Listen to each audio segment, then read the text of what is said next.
Très chers internautes et téléspectateurs de Doudou Moutiri Télévision, nous sommes très heureux de vous savoir encore très nombreux. En tout cas, vous nous regardez de partout au monde. Pourquoi? Parce que nous sommes toujours à l'achat de l'information et nous sommes en train de décortiquer les informations telles qu'elles sont en train de se dérouler ici chez nous en République démocratique du Congo, avec plusieurs acteurs politiques, également des acteurs de la société civile et bien d'autres. Alors, parce que ça continue toujours à défrayer chronique, je reçois pour vous aujourd'hui à mes côtés, vous le voyez déjà, M. Alain Zikatedi, qui est avec nous. Nous allons parler déjà de quelque chose. Au sommaire, vous le savez déjà, il y a un problème, l'éclatement, nous pouvons dire ainsi, de plusieurs formations politiques aujourd'hui en RDC, notamment du Refifi au niveau de l'Union Sacrée, également du Refifi au niveau de FCC, en tout cas, mais au moins un bloc se développe autour d'une autre plateforme politique qui nous appelons, qui vient de se créer. D'ailleurs, nous en parlons, il s'agit de compatriotes, n'est-ce pas? Bloc de patriotes. Alors, nous allons parler avec M. Alain Zikatedi. Monsieur, bonjour. Bonjour, monsieur le journaliste. Nous devons commencer par le commencement. C'est d'analyser un tout petit peu tout ce qui se passe pour le moment en RDC. Commençons d'abord par cette guéguerre qui prévaut au niveau du FCC, l'éclatement du FCC qui est resté fidèle au sénateur à vie Joseph Kabila Kabange. Pomme de discorde, justement, les uns voudraient que leur poste soit récupéré au niveau de la CENI après l'installation de la CENI, du nouveau bureau de la CENI. Les autres disent non. Quelle analyse faites-vous de ce refifi au niveau du FCC? Ça démontre tout simplement que les gens, lorsqu'ils ne sont pas réunis autour d'un idéal, lorsque vous vous êtes réunis autour d'un individu, et que aussitôt que l'individu s'écarte, le groupe ne restera plus dynamique. On ne parlera plus de la dynamique du groupe, mais plutôt parlement de son effondrement. Donc ça prouve à suffisance que ceux qui étaient autour de Joseph Kabila ont compris que maintenant là, le butin est ailleurs. Et il faut se mettre autour de celui qui détient le butin.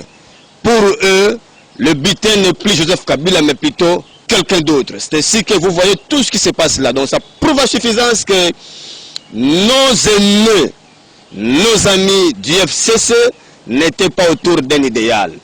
Parce que ce qu'on a vu là, on en a vécu avec Mobutu. Ce qu'on a vu là, on en a vécu avec plusieurs dictateurs du monde. Donc ceux qui le suivent, suivent le miel. Lorsque le miel a cessé de produire encore ses effets, d'office, vous allez vous rendre compte que chacun va commencer à donner ses raisons pour pouvoir se retirer du groupe. Alors, M. Alain Zikatedi, est-ce que nous pouvons dire aujourd'hui qu'avec cette boum, donc le FCC est presque maintenant et donc court déjà à sa disparition? Cher ami, nous l'avions déjà dit, aujourd'hui, le FCC visite déjà son gouffre de disparition. C'est déjà le déclin, c'est l'effondrement déjà. Donc le FCC a parcouru, parce que nous, lorsque nous enseignons à nos étudiants, nous leur parlons des cycles de vie d'une organisation ou même d'un homme. Le FCC a été né un certain jour, il a connu la croissance, le développement. Bon, apparemment, il n'a pas atteint la maturité, l'étape où l'organisation cherche même l'homéostasie pour pouvoir se maintenir. Mais l'FCC directement de la croissance au déclin. Donc aujourd'hui nous parlons, chers amis, l'FCC doit être déjà conjugué au passé. Donc en réalité là, ce que vous voyez là, ce ne sont que quelques cas isolés. Mais en réalité, on ne peut plus parler d'IFCC. Moi je vous parle en tant qu'analyste, en tant que manager, en réalité l'FCC n'existe plus. Parce que nous sommes en train de parler, vous êtes manager, vous êtes analyste, nous sommes en train de le parler parce que c'est aussi une manière pédagogique. Vous apportez également de l'information mais aussi de la formation pour ceux qui sont en train de nous regarder, de la manière dont les regroupements politiques sont en train d'évoluer ici chez nous en RDC. Nous retenons que vous venez de dire qu'au FCC, ce n'était pas l'idéal, l'idéologie qui le réunissait, mais par contre c'était des intérêts. Malheureusement, ces intérêts qui sont au centre de tout, les membres s'étant réunis autour de ces intérêts, ayant vu que en tout cas, ils ne peuvent pas continuer encore à sucer tel que ça avait été. Ça leur a conduit justement à cette débandade. Mais revenons encore à un autre parti, un autre regroupement politique. Aujourd'hui, nous parlons de l'Union Sacrée, où il y a déjà, on commence à noter, nous venons de noter d'ailleurs le premier départ. Il s'agit là de Denis Sanga qui vient de quitter le bateau de l'Union Sacrée. En tout cas, la décision de Moïse Katumbi est en train de se faire entendre, justement, peut-être probablement pour ce week-end. Quelle analyse faites-vous encore? Est-ce la même analyse ou bien il y a autre chose par rapport, de manière comparative, par rapport à ces deux regroupements politiques? Les mêmes constats, la même analyse. Je vous dis, chers amis, si aujourd'hui on interrogeait ceux qui sont autour de M. Tshilombo, quel est l'idéal poursuivi dans l'Union Sacrée, ils vous diront, nous sommes venus contribuer pour l'émergence du pays. Ils viennent avec ce que nous disons en communication, ils viennent avec des médias mensonges, ils viennent avec des propagandes de guerre. En réalité, ce qu'ils vous disent, ce n'est pas ça la réalité. Tous ceux qui sont autour de M. Tshilombo sont venus parce qu'ils veulent conserver leur poste, parce qu'ils veulent protéger leurs ressources indûment pillées dans cette république. Ce sont des biens, certains ont obtenu des biens mal acquis et ils cherchent comment les protéger. C'est ainsi qu'ils cherchent comment se mettre autour de M. Tshilombo comme de parasites politiques pour pouvoir chercher comment conserver leurs intérêts. Mais en réalité, chers amis, il n'y a aucun intérêt. D'ailleurs, permettez-moi d'anticiper, même M. Sanga, aujourd'hui que nous encourageons, il n'est pas Vous parti, encouragez donc son départ du DFCC. mais quelque part, on peut l'appeler frondeur. Dans des jargons techniques, on peut l'appeler frondeur. Mais Sanga a compris que ses intérêts sont menacés. Ce n'est pas l'idéal du groupe. Je parle de ses intérêts. Et il a compris que on veut se servir de lui comme échelle. Parce que les autres veulent l'ascender et lui reste là, il stagne quelque part. Il a dit non, je ne peux pas être là, qu'on se serve de moi comme un bouc émissaire. Je dois chercher comment quitter le groupe avant que le groupe me quitte. Et il a fait un effort de pouvoir se séparer du groupe. C'est ainsi que nous disons, ok, c'est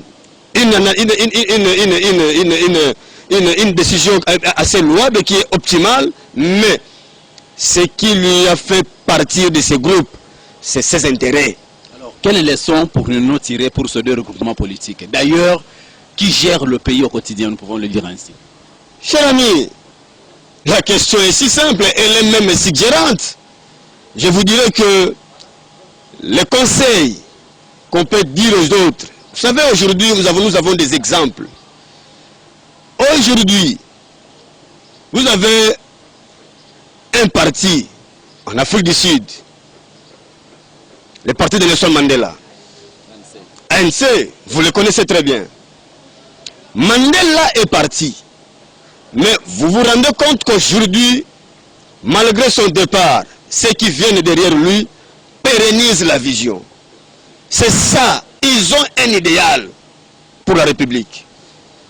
Bon, je ne peux peut-être pas donner le deuxième exemple comme celui de MPLA, bon, que je ne donne vraiment pas comme un exemple optimal et irrationnel, mais c'est à peu près. Mais aujourd'hui, je vous dis, si on ôtait M. Tshilombo de cette sphère-là, je vous dis que vous aurez encore la guerre, vous aurez encore la bagarre. Donc c'est pour vous dire quoi? Aujourd'hui, nous ne pouvons pas continuer à créer des groupes dynamiques autour d'un individu. Aujourd'hui, s'il faut créer des groupes dynamiques, et s'il faut pérenniser la dynamique du groupe, je fais la nuance entre les deux. Donc s'il faut créer un groupe dynamique et pérenniser la dynamique du groupe, il faut se mettre autour d'un idéal. Parce que là, même si les personnes passées qui incarnent l'idéal, ceux qui viendront continueront à pérenniser l'idéal et la lutte. Donc c'est ainsi que nous disons, même l'Union Sacrée, les gens qui sont là ne sont pas réunis autour d'un idéal, parce que l'idéal ne l'est pas.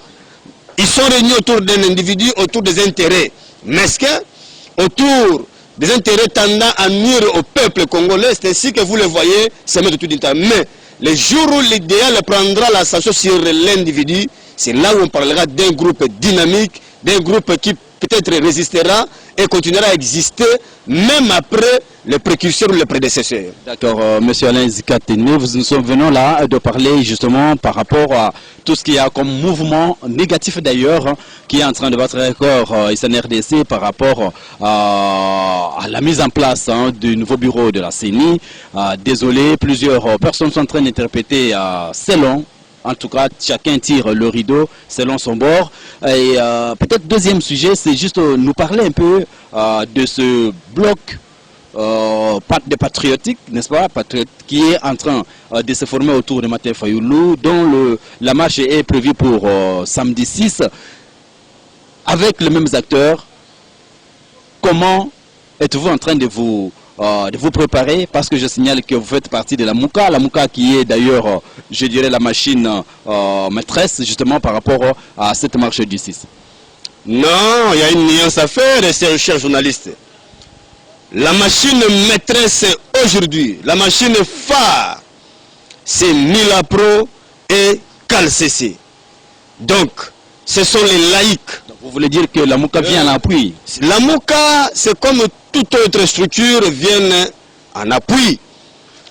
Nous ne venons pas là comme une machine maîtresse, parce que il vous souviendra que les 19 passés, le commandant du peuple, Martin Fayulu Madidi, avait lancé un appel pour barrer la route à la dictature fasciste. Un appel pour pouvoir mettre fin à l'aventure que nous sommes en train de vivre au niveau de la CENI. À l'aventure où nous voyons comment les individus cherchent à caporaliser les institutions de la République. Disons ceci, chers amis. Les gens qui veulent beaucoup plus donner l'impression qu'ils gèrent la République pendant qu'ils sont là au profit de leurs intérêts, doivent mettre fin avec l'aventure ambiguë, comme le disait Jean Rostand. C'est ainsi que les mêmes 19, lorsque le commandant du peuple a lancé l'appel, les 20, le même appel a été lancé par les prélats catholiques et les Milapro. Une sorte de complicité entre les deux. Pas tellement de complicité.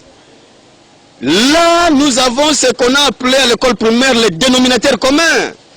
Nous avons, et les laïcs, et les politiques, les mêmes dénominateurs communs, chers amis. Qui est quoi? Qui est le danger qui guette la République pour pouvoir instaurer la dictature fasciste. C'était ça le même constat. Alors, comme les laïcs ont fait également appel à ceux qui peuvent se joindre à eux pour pouvoir barrer la route, Martin Fayulu Madidi, le commandant du peuple, a dit ok, moi je pourrais que répondre à cet appel-là pour que nous puissions mettre un front et barrer la route. C'est ainsi que le bloc patriotique, depuis le 20 déjà, a été effondré et du lieu où, dans l'engagement citoyen, l'appel des prélats catholiques et protestants, à travers CLC et Milapro. Nous sommes allés répondre et là, nous nous sommes rendus compte effectivement qu'on avait le même dénominateur commun. Avec le FCC aussi. Bon, le FCC semble-t-il qu'il était là, oui, mais nous avons dit ceci, n'oubliez pas, chers amis, Mobutu nous a dit une chose, qu'il était prêt à signer l'accord même avec les diables pour que les Zaïre restent un et indivisibles. Donc c'est-à-dire pour nous, c'est ce que la MOUCA fait aussi. C'est-à-dire quoi pour nous? C'est-à-dire que aujourd'hui, nous ne regardons plus les tendances. Ce qui nous préoccupe aujourd'hui, c'est l'effort de tous ceux ou de toutes celles qui viennent en appui pour que nous puissions barrer la route à la dictature fasciste. C'est ce qui nous importe maintenant là.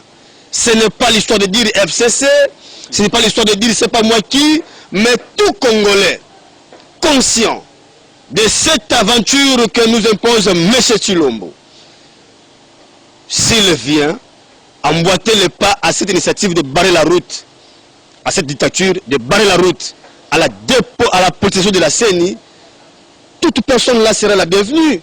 Mais pourquoi vous voulez que nous puissions parler de FCC, parler de la Mouka? Là, il n'y a pas la Mouka, il n'y a pas FCC, il n'y a pas qui que ce soit, il y a le peuple congolais. Ils sont purifiés, quel que soit ce que... Oh, cher ami, la purification, ce n'est pas nous qui la donnons, c'est Jésus-Christ par ses sangs. Si vous pensez qu'ils sont purifiés, tant mieux. Mais pour nous, la lutte actuelle, c'est celle de barrer la route à la dictature fasciste. La lutte actuelle, c'est de dépolitiser la CNI.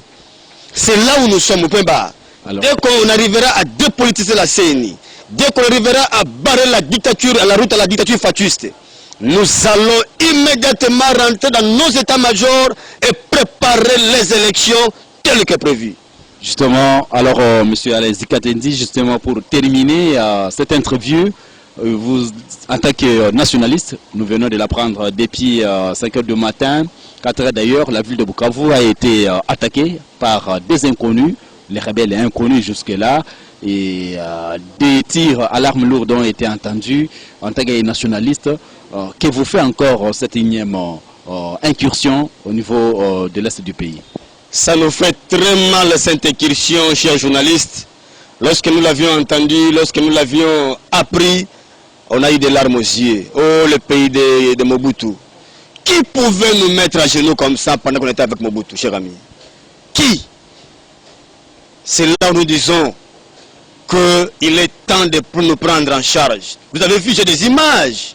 Les amis qui sont à Bukavu nous ont envoyé des images, mais, cher ami, ça nous laisse perplexes et nous ne savons pas à quel sens c'est voué. Nous disons ceci, à un moment donné, lorsque quelque chose, l'initiative que vous avez lancée ne tient pas, on revient à la carte de départ pour pouvoir préparer notre stratégie. Il est temps que les fils et les filles du Congo puissent se mettre ensemble et parler des questions essentielles de la République. Nous ne pouvons pas laisser telles aventures, cher ami. Vous savez que aujourd'hui, on nous parle de notre mouvement qui veut de se créer. Mais on nous a donné une information très pertinente. Avant l'état de siège, en Ituri et en Nord Kivu, les ADF opéraient beaucoup plus dans la partie frontalière là, de nous et Ouganda. Mais aujourd'hui, depuis que nous avons l'état de siège, déjà, les gens là se sont déplacés à distance de plus de 75 km. Ils ont même traversé la rivière Ituri. Mais je vous dis que c'est très grave. Et aujourd'hui, nous craignons que nous assistions encore et toujours à une prolifération de groupes armés. Déjà là, on commence à nous donner un groupe qui veut d'opérer. On ne sait pas qui a donné des armes à ces groupes-là, qui financent et qui sont derrière ces gens-là. Et nous risquons encore, si nous ne faisons pas attention, que nous puissions assister à une telle aventure. Nous disons qu'il est temps. Nous ne pouvons pas continuer à laisser nos frères en train de mourir. On nous a dit que le bilan est lourd. Le bilan même de l'état de siège. On nous dit déjà jusqu'au 16 du mois passé, nous étions à plus de 900 morts. Tu vois, tu te rends compte déjà, cher ami. Et aujourd'hui, c'est Bukavu qui est attaqué. Demain, on nous parlait encore d'autres provinces. Donc, l'Est risque encore d'être à feu et à sang. Nous craignons. Et nous laissons l'appel à tous ceux qui pensent que le Congo doit rester indivisible.